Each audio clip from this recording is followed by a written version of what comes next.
Hey guys, in this video I will show you how to increase troop size in Last Z Survival Shooter. Alright, let's begin. To increase your troop size, start by upgrading your barracks and military centers.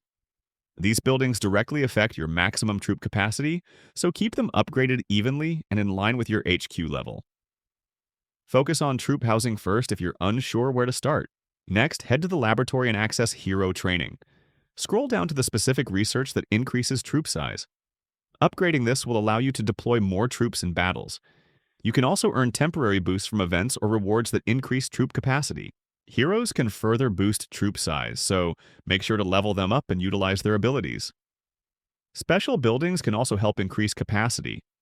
Additionally, you can promote and upgrade lower-tier troops into higher tiers within facilities, freeing up space and improving efficiency. By combining building upgrades, hero enhancements, research, and promotions, you can maximize your army for stronger battles and better strategy. So that's basically how you can increase troop size in Last Z Survival Shooter. That's it for this video. Thanks.